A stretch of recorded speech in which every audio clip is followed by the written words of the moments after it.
Hello, কেমন আছেন সবাই? আজকে আমি আপনাদেরকে মাটির চুলায় রান্না করে দেখাবো। তো আজকে আমি রান্না করতেছি মুরগির কলিজা রান্না করার জন্য আমি প্রথমে তেল গরম করে নিয়েছি। তেল গরম হয়ে আসলে আমি এখানে পেঁয়াজ কষিয়ে দিয়েছি। তারপর পেঁয়াজগুলো কিছুক্ষণ আমি ভাজা করেছি। এরপর দিচ্ছি আদা বাটা, রসুন বাটা, জিরা বাটা, মরিচ বাটা। এরপর আমি মশলাগুলো একটু ভালো করে নেড়ে দিয়েছি।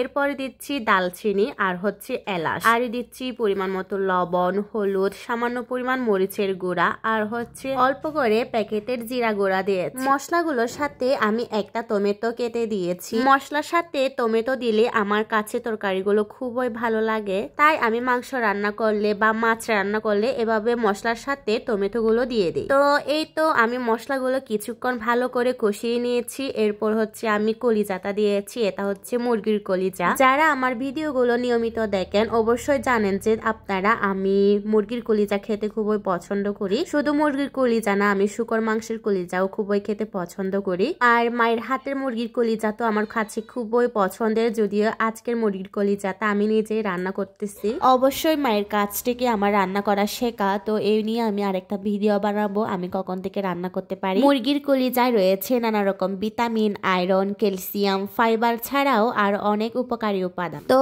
এই তো মুরগির কলিজার রান্নাটা আমার করা শেষ। দেখেন কালারটা অনেক সুন্দর এসেছে।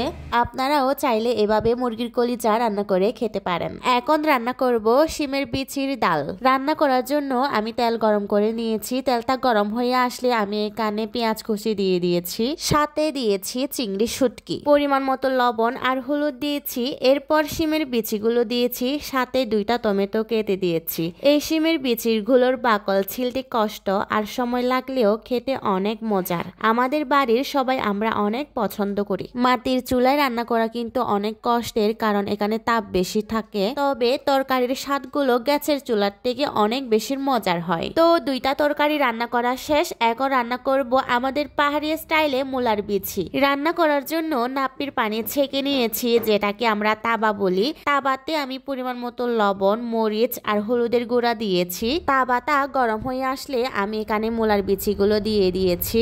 এরপর ঢাকনা ঢেকে দিয়ে আমি রান্না করব। রান্না করা শেষ হলে আমি উঠানোর আগে বেটে রাখা চালের গুঁড়া দিয়েছি। তো এই তো আজকের রান্না আমি এখানে শেষ করেছি।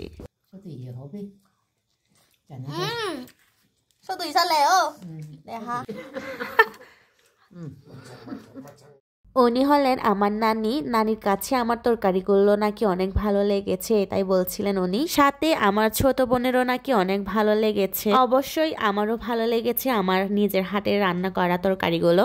তো আজকের ভিডিওটা এই পর্যন্ত। আরো নতুন নতুন রেসিপি পাওয়ার জন্য আমার পেজে ফলো, লাইক দিয়ে রাখেন। ধন্যবাদ। Tata, bye bye and take care.